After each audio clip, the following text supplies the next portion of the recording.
judged at the trophy judging. So only 32 gold medals out of that entry, so fewer than 5%.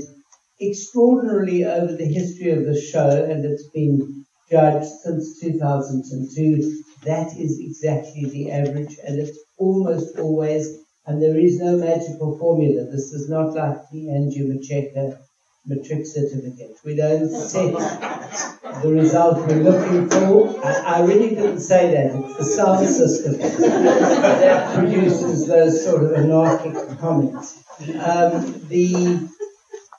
There is no formula. We go into the room, we look at the wines, we argue between the judges and me as chairman, is this an in, is it an out?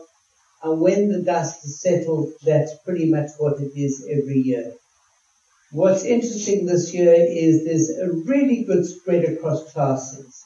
So there are, I'm afraid, the usual absences, but they look better. So there is no Merlot Gold, and there hasn't been for probably not for a decade. And that's only because we have come to expect of Merlot what it should be able to deliver. But there were a bunch of silvers, so that's a good feeling. And the same, I think, is true of